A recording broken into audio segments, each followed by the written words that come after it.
सावनं मम रिद्धिवृद्धि समाहितं कुरुकुरो स्वाहा। ओम ह्रीं नमो ह्रीं सिद्धानं सुवरिनमोऽध्यायं सावनं मम रिद्धिवृद्धि समाहितं कुरुकुरो स्वाहा। ओम ह्रीं ह्रीं सिद्धानं सुवरिनमोऽध्यायं सावनं मम रिद्धिवृद्धि समाहितं कुरुकुरो स्वाहा। ओम ह्रीं नमो ह्रीं सिद्धानं सुवरिनमोऽध्यायं सावनं मम रिद्धिवृद्धि समाहितं कुरुकुरो स्वाहा। ओम ह्रीं नमो ह्रीं सिद्धानं सुवरिनमोऽध्यायं सावनं मम रिद्धिवृद्धि समाहितं कुरुकुरो स्वाहा। आइए आज आप कुछ सुन लेते हैं। आप सभी को सूचना है कुछ बातों की।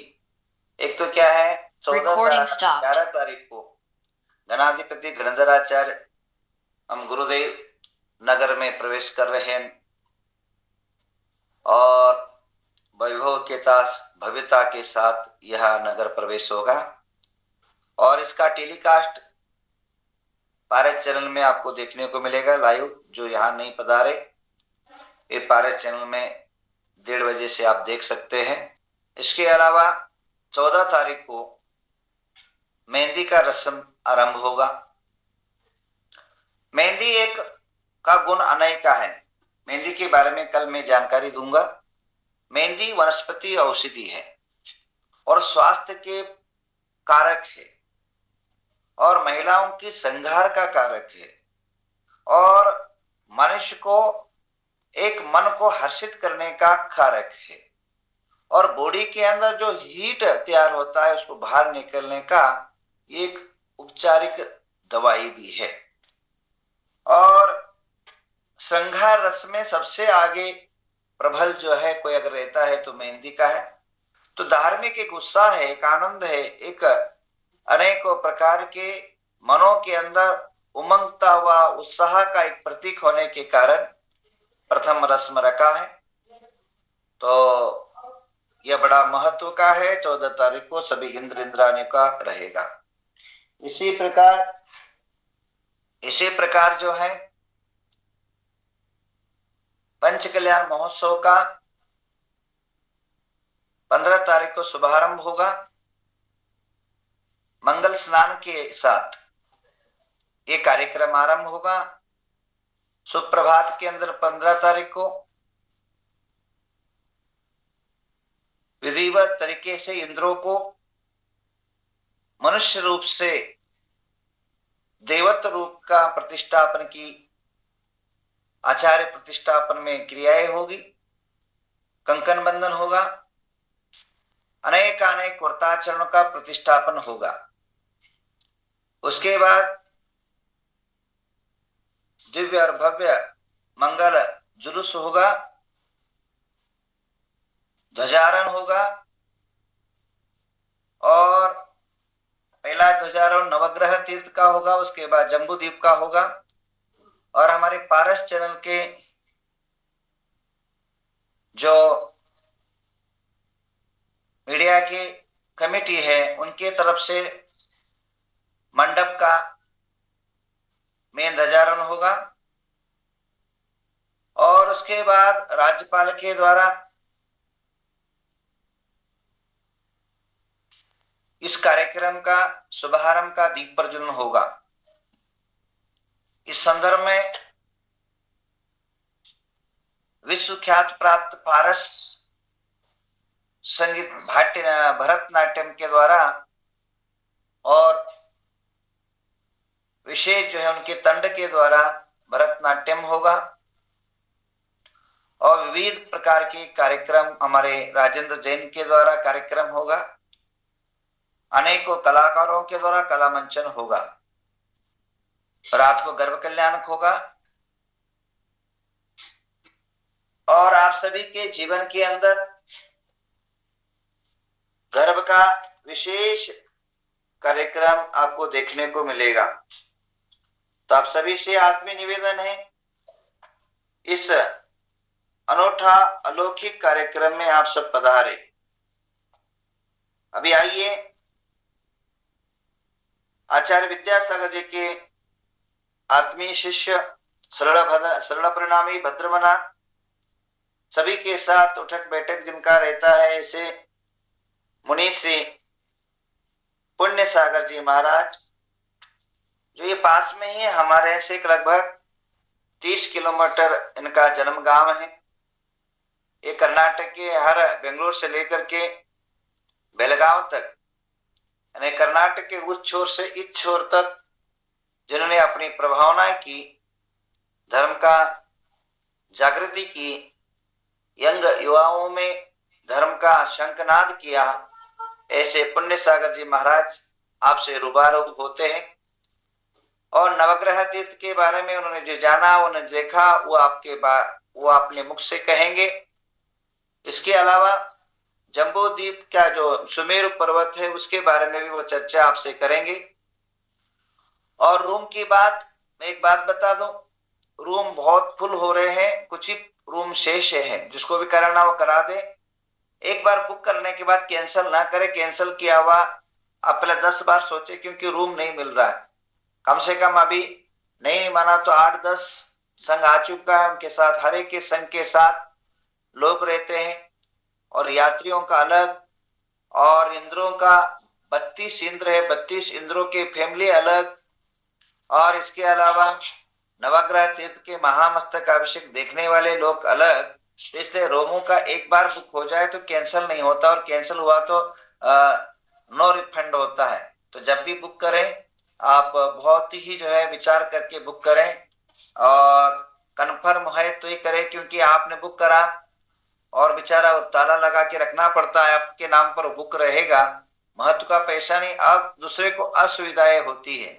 तो इस प्रकार की कोई भी का उत्पादन न करें, और अपने रूम सुरक्षित रखें, और व्यवस्थित रूप से अब इस कार्यक्रम के आकर के जीवन को धन्य और पवित्र करें। इन्हीं भावनाओं के साथ सबको आशीर्वाद। और रूम आज बुक कर लेवे, और साधुओं की आहार का व्यवस्था, साधुओं की चर्या की व्यवस्था के लिए आप लोग सहयोग करें। आज कर्नाटक के अंदर पहला एक ऐसा गांव मिला, ऐसा मुझे अभी आवश्यकता है, क्योंकि लाखों लोग आएंगे, धन और धान्य की भी आवश्यकता है। तो अलगुर ग्राम से जो एक ट्रक भर करके, एक पूरा ट्रक भर के, तो सर पूरा ट्रक भर करके जो है एक धान्य को उन्होंने भेजा है। बहुत बहुत बधाई के पात्र हैं, बहुत बहुत आशीर्वाद के पात्र हैं अलगुर ग्रामवासी। पूरे कर्नाटक के उस छोर से लेकर इस छोर तक कोई भी धान्य की कोई अभी तक प्राप्त नहीं हुआ। पहली बार हमें प्राप्त हुआ, बड़ा आनंद हुआ कि आज भी जो है दान के लिए आगे रहने वाले। ऐसे टाइम पर समाज बहुत आएगी, हमें धान्य की आवश्यकता है, गेहूं की आवश्यकता है, ज्वार की आवश्यकता है, और चावल की आवश्यकता है, तेल की आवश्यकता है, सब्जी की आवश्यकता है, बहुत सारी आवश्यकता है। क्योंकि हमने जो टारगेट किया उससे हजारों गुना जो है संख्या आ रही है। जो बाकी पंच कल्याणों में 5 दिनों में जो लगता है वो यहाँ केवल आधा दिन में लग जाता है। और अभी जो पहला लिस्ट आया, पहला दिन का जो लिस्ट आया, सामग्री का लिस्ट है, वो कम से कम लाखों रुपए में है। तो सभी से निवेदन है, जिनके पास भगवान ने दिया है, जिनके पास में धान्य और धन दोनों जो है पर्याप्त मात्रा में है, वे अपने दिल को विशाल करके, अन्नदान महादान है, अपने सहयोग करें। ऐसे सभी से अपार जनता से मैं अपनी आत्मीय भावना से सबको आह्वान करता हूं, आप जरूर सहयोग करें, और सहयोग करके इस महोत्सव को महामहोत्सव बनाएं। और आइए पुण्य सागर जी महाराज के नाम आप प्रवचन सुनते हैं। ओम नमः सिद्धेभ्यः, ओम नमः सिद्धेभ्यः, ओम नमः सिद्धेभ्यः। पार्श्वनाथ भगवान की जय। संत स्वामी आचार्य गुरु विद्यासागर महाराज की जय। आचार्य गुरुदत्त मुनि महाराज की जय। यह सुमेरु पर्वत के बारे में और जम्बू द्वीप के बारे में प्राचीन भारतीय ग्रंथों में 72 भारतीय की धरती की, जिसको जम्बू द्वीप माना जाता है, वो जम्बू द्वीप में अधिकांश भाग वर्तमान एशिया माना जाता है। प्राचीन भारतीय ब्रह्मा खंड शास्त्र में द्वीप का अर्थ वर्तमान समय के द्वीप, यह महाद्वीप जैसा है। जम्बू द्वीप का अर्थ होता है उसका आंवले का पेड़ होता है, और जम्बू हमें निर्गन होता है कन्नड़ में, वो जम्बू माना जाता है, उसका नाम जम्बू द्वीप माना जाता है। बहुत सारा वृक्ष हो जाता है। वो जम्बू द्वीप में बीचों बीच में सुमेर पर्वत माना जाता है। वो जम्बू द्वीप का जो जम्बू द्वीप का अर्थ होता है, शब्द वाली का अर्थ होता है, जम्बू द्वीप हमेशा कर्म भूमि माना जाता है। और जम्बू द्वीप में सुमेर पर्वत का बीचों बीच में दात्य खंड भी होता है और पुष्करा द्वीप भी होता है। इस प्रकार का ढाई द्वीप माना जाता है। इस ढाई द्वीप में जम्बू द्वीप वर्तमान में हम लोग सभी जगह देख रहे हैं। जम्बू द्वीप का जो प्रस्तावन हम करना चाह रहे हैं, वो जम्बू द्वीप में हमेशा सप्त महाद्वीप में एक पृथ्वी है, बहुत बड़ा गोल आकार का एक पृथ्वी होती है। उसमें तो नदी भी होती है, उसमें कुंड भी होते हैं, उसमें पर्वत भी होते हैं, उसमें बहुत सारा 7 क्षेत्र होते हैं। उस क्षेत्र में वर्तक क्षेत्र माना जाता है। उस वर्तक क्षेत्र में कर्म भूमि माना जाता है। और जम्बू द्वीप में भी उत्तर करो देव करो, उसमें गो भूमि माना जाता है। गो भूमि उसमें 4 माना जाता है। देव करो उत्तर करो को मिला करके 6 हो जाता है। उसी प्रकार का 3 कर्म भूमि हो जाते हैं जम्बू द्वीप में। वर्तक क्षेत्र, विदेश क्षेत्र, निरावर्तक क्षेत्र, ये माना जाता है। अभी वर्तक क्षेत्र में भी आज पंचम काल में है, यहाँ पर भी कर्म भूमि माना जाता है। चतुर्थ काल में भी कर्म भूमि माना जाता है। छठम काल में भी आ जाओ तो कर्म भूमि माना जाता है। ये अशाश्वत है, शाश्वत नहीं है। जम्बू द्वीप जो शाश्वत है, उसमें वर्तक क्षेत्र अशाश्वत है, विदेश क्षेत्र वो भी शाश्वत है, ऐरावत क्षेत्र अशाश्वत है। फिर भी हम लोग ये जम्बू द्वीप में रह करके चतुर्थ काल का जो विषय आता है वो उसमें मोक्ष भी जा सकते हैं। वहां पर तीर्थंकर भी रहते हैं। उस समय कर्म भूमि में तीर्थंकर सभी जगह विहार करते रहते हैं।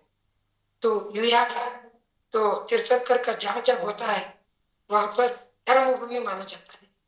तो इस प्रकार का जम्बू द्वीप में सिद्ध माना जाता है, तो शाश्वत माना जाता है।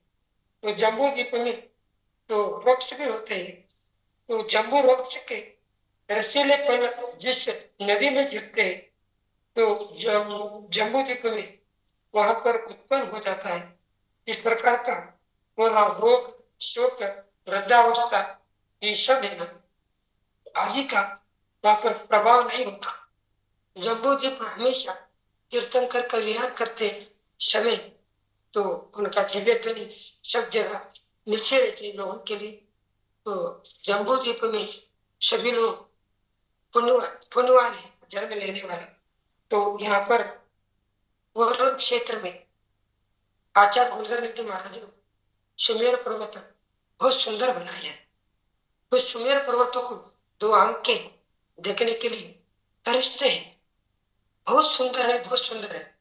तो वो जम्बू द्वीप में 405 फुट बहुत अच्छी तरह से उसका बनाया जाता है। वो जम्बू द्वीप का अंदर सुमेर पर्वत तो कहीं नहीं है। तो देखना हो तो कर्नाटक में वरुण क्षेत्र है, बहुत सुंदर है। तो वो पंच कल्याण अंगवादी बहुत सारे मुनि महाराज, आर्यिका, ब्रह्मचारी, सभी लोग चुलक, बहुत सारे श्रावक, बहुत सारा लोग आते रहते हैं। प्रजा भी है, राजा भी है, सब लोग देखने के लिए तरसते हैं। सुमेर पर्वत बहुत ऊंचे माना जाता है, सबसे ऊंचा है, पूरा भारत में ऊंचा है। तो ये अभी देखने के लिए सुमेर पर्वत है, अतिशय है, बहुत सुंदर वाले। वो सुमेर पर्वत का वर्णन कृत्रिम अकृत्रिम चेतालय माना जाता है। कृत्रिम अकृत्रिम चेतालय में हम अनादि काल से बने हुए अभी से नहीं हुए, आदि नहीं, मध्य नहीं, अंत नहीं, उसको अनादि बोलते हैं।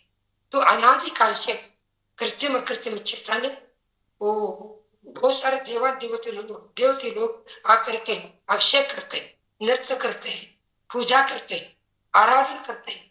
वो करना हो तो वो क्षेत्र आना। और क्षेत्र में बहुत सारे मूर्ति है, बहुत बड़े बड़े मूर्ति है। उस मूर्ति में इतना साक्षात कृत्रिम अकृत्रिम मूर्ति जैसे लगता है। बहुत सारा मंदिर है, मंदिर में उसमें मूर्ति को देखने के लिए तो उसमें पूरा कलाकार बहुत अच्छी तरह से होता है। इसीलिए कृत्रिम अकृत्रिम चैतालय में जैसे हम जाकर के दर्शन करते हैं वैसे ही दर्शन करना है। और क्षेत्र अद्भुत क्षेत्र है। तो उस क्षेत्र में तो अधूरी आदि पंच कल्याण संपन्न हो रहा है। ये पंच कल्याण में इसे नीट बहुत अच्छी तरह से तो देखने के लिए सुनने वाले सभी लोग ये जम्बू द्वीप में आकर के 6 पर्वत है। अच्छे पर्वत में भी तो वहां पर एक एक वर्णन करेंगे तो बहुत सुंदर लगता है। द्वीप का वर्णन करेंगे और आपको तालाब का वर्णन करेंगे, आपको सरोवर का वर्णन करेंगे, आपको वहां पर रहने वाला पूरा गंगा सिंधु 14 नदी का वर्णन करेंगे। पूर्व दिशा को भी नदी बहता है और पश्चिम दिशा को भी नदी बहता है। वो सब बह करके समुद्र में पहुंच जाता है। तो इतना बड़ा अभी हम कहीं भी नहीं देखा, इतना सुंदर सुमेर पर्वत है। उस सुमेर पर्वत में सभी लोग आना चाहिए। सभी लोग पुण्यात्मा है। ये आने के बाद आपको लगेगा तो रुद्र तुम्हारा भी तो 10 साल के अंदर क्या क्या बना है। तो यहाँ पर इस क्षेत्र में आने के बाद ऐसा लगता है तो हम जी कितना पुण्य किया है तो सातिशय पुण्य है। तो जबरदस्त है सातिशय पुण्य, निरातिशय पुण्य। तो यहाँ पर बहुत सारे साधु लोग आकर के ये सुमेर पर्वतों को हमने कल्पना भी नहीं किया था। आज होता ऐसे पंचम काल में ऐसे बनाते हैं, हमने सोचा भी नहीं था। तो चतुर्थ काल जैसे हो गए। तो महाराज यहाँ पर बहुत परिश्रम करके वो सुमेर पर्वतों को तो सभी लोग आकर के यहाँ 3000 लोग पूजा में बैठे जम्बूद्वीप का आराधना करेंगे, जम्बूद्वीप का वर्णन करेंगे, जम्बूद्वीप का विस्तार को देख करके वो बहुत सारा जिसका समझ लेने के लिए महाराज जी ने बहुत सारे लोगों के लिए तो मैंने शायद कहीं भी नहीं देखा 3000 लोग एक साथ पूजा करेंगे। इतना सुंदर करेंगे वो पूजा में भाग लेंगे सभी लोग देखने वाला। तो पंडाल में बैठेंगे तो ऐसे लगता है पंडाल अरमानी जैसे लगता है। तो इतना बड़ा सुमेर पर्वत में हम लोग सभी लोग भाग लेना चाहिए। तो उसमें निषेध नील इन सबको वर्णन करेंगे। जम्बूद्वीप में उसका पूजा में अर्थ बताते जाएंगे। इतना वर्णन वहां पर हम करेंगे तो इस संसार समाप्त करने के लिए यह कृत्रिम चेतावनी चाहिए। इस संसार में रह करके हम लोग दुखी हो गए हैं, उस दुख को बेड़ा पार करने के लिए वरुण आना चाहिए। तो वरुण क्षेत्र में जरूर आना। आप लोग जो भी आएंगे नहीं है ना तो आप लोगों के बाद में पश्चाताप करेंगे।